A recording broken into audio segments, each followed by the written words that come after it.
మాగల్ఫ్ news కు స్వాగతం. ప్రతిరోజు 6 దేశాల తాజా వార్తల బులెటిన్ మీకు అందించబడుతుంది. సౌదీయేతర ప్రవాస విదేశీయులు ప్రాపర్టీని కొనుగోలు చేసేందుకు వీలుగా సౌదీ అరేబియా మంత్రివర్గం డిజిటల్ ఐడి వినియోగాన్ని ఆమోదించింది.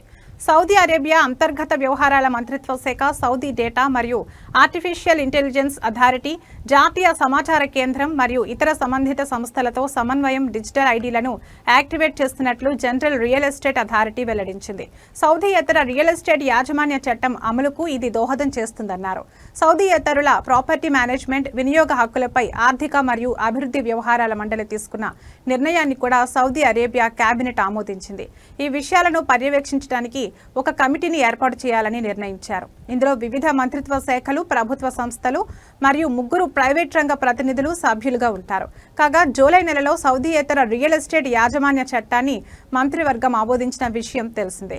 ఇది జనవరి 2026 నుండి అమల్లోకి వస్తుంది. దీని ప్రకారం నివాసితులు కాని విదేశీయులు అబ్షర్ ప్లాట్ఫామ్ ద్వారా డిజిటల్ ఐడిని పొందాల్సి ఉంటుంది.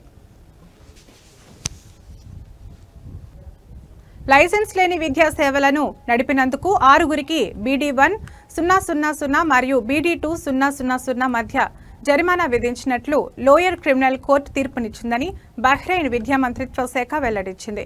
ఫీల్డ్ బృందాలు బహ్రెయిన్ అంతటా ప్రైవేట్ సంస్థలను సందర్శించిన తర్వాత ఈ కేసు నమోదైంది. మంత్రిత్వ శాఖ లైసెన్సులు లేకుండా తరగతులు నడుపుతున్న 6 కేంద్రాలను ఇన్స్పెక్టర్లు గుర్తించి కేసులు నమోదు చేశారు. ఈ కేంద్రాలు 3 నుండి 18 సంవత్సరాల వయసు గల పిల్లలకు క్లాసులు నిర్వహిస్తున్నాయి. కొన్ని క్లాసుల్లో 60 మందికి పైగా విద్యార్థులున్నట్లు అధికారులు తెలిపారు. అయితే ఆయా సంస్థలు కిండర్ గార్డెన్లకు అవసరమైన భద్రతా నియమాలను పాటించడం లేదని, అందుకే వాటిపై కేసులు నమోదు చేసి జరిమానాలు విధించినట్లు ఇన్స్పెక్టర్ తెలిపారు.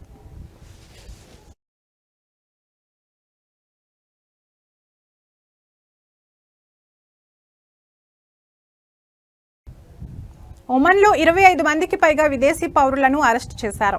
హైమాలోని special task force police unit సహకారంతో Al Wusta governorate police command దేశంలోకి అక్రమంగా ప్రవేశించినందుకు ఆఫ్రికన్ దేశాలకు చెందిన 27 మంది వ్యక్తులను అరెస్ట్ చేసినట్లు రాయల్ ఒమన్ పోలీసులు తెలిపారు. వారికి సహాయం చేసిన ఒక ఒమన్ పౌరుడిని కూడా అదుపులోకి తీసుకున్నట్లు వెల్లడించారు. ప్రస్తుతం అరెస్టు చేసిన వారందరిపై చట్టపరమైన చర్యలు కొనసాగుతున్నాయని పేర్కొన్నారు.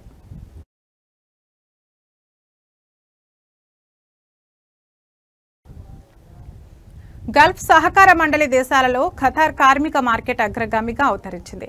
2024 రెండవ త్రైమాసికంలో ఖతార్లో అత్యల్ప నిరుద్యోగిత రేటు 0.1% నమోదైందని జీసీసీ స్టాటిస్టికల్ సెంటర్ విడుదల చేసిన నివేదిక తెలిపింది. జీసీసీలో అత్యధికంగా ప్రవాస కార్మికులు ఖతార్లో ఉన్నారని, మొత్తం శ్రామిక శక్తిలో 84.5% మంది ఖతారేతర ఉద్యోగులు ఉన్నారని నివేదిక పేర్కొంది. ఇతర జీసీసీ రాష్ట్రాలతో పోల్చితే ఖతార్ నిరుద్యోగిత రేటు అత్యల్పంగా ఉందన్నారు. అత్యధిక నిరుద్యోగిత రేటు ఒమన్లో 3.6% నమోదు కాగా సౌదీ అరేబియాలో 3.5% ఉంది. జీసీసీ అంతటా స్త్రీ నిరుద్యోగిత రేటు సగటున 10.8% ఉంది. పురుషులలో ఇది 1.6% ఉంది. ఖతార్లోని ప్రవాస కార్మికులలో పురుషులు 84.5% ఉండగా మహిళలు 15.5% ఉన్నారని నివేదిక హైలైట్ చేసింది. జీసీసీ దేశాలలో మొత్తం కార్మికులలో 85.1% మంది విదేశీయులు ఉన్నారు. సౌదీ అరేబియా శ్రామిక శక్తిలో 87.1% సౌదీయేతర, ఒమన్లో 86% మరియు కువైట్ 74.4% ఇతర దేశాల వారు ఉన్నారు. ఖతార్ శ్రామిక శక్తిలో పురుషులు 58.9% ఉండగా మహిళలు 41.1% ఉన్నారు. 2024 రెండవ త్రైమాసికంలో ఖతార్లో మొత్తం ప్రవాస కార్మికుల సంఖ్య 2.2 మిలియన్లకు చేరుకుందని, ఇది ఈ ప్రాంతంలోని మొత్తం ప్రవాస శ్రామిక శక్తిలో 8.9%కి సమానమని డేటా వెల్లడించింది.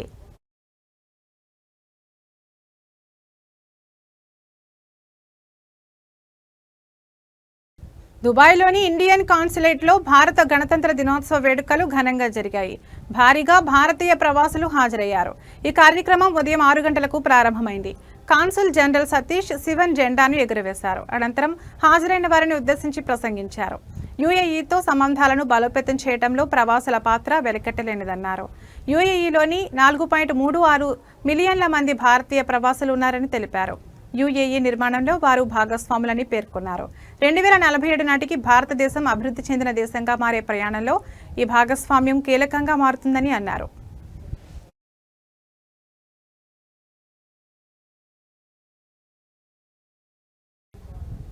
అవయవ దానంలో కువైట్ కొత్త రికార్డులను నమోదు చేసింది.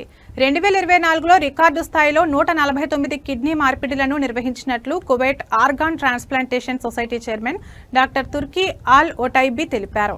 అవయవ దానం అనేది రోగులకు కొత్త జీవితాన్ని అందించే మానవతా చర్య అని ఆయన తెలిపారు. ఊపిరితిత్తుల మార్పిడి కార్యక్రమాన్ని ప్రారంభించడానికి గుండె మరియు మూత్రపిండాల మార్పిడి సేవలను విస్తరించనున్నట్లు పేర్కొన్నారు. ప్రస్తుతం కువైట్లో 15,000 మంది వ్యక్తులు అవయవ దాత కార్డులను కలిగి ఉన్నారని తెలిపారు.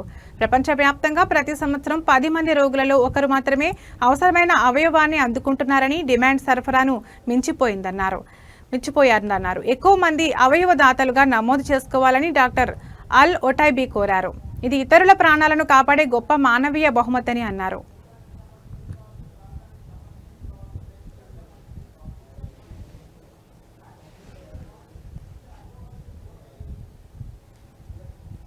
ఇవి ఇప్పటివరకున్న మా గల్ఫ్ న్యూస్ అప్డేట్స్. మరిన్ని అప్డేట్స్తో మళ్ళీ కలుద్దాం. నమస్తే.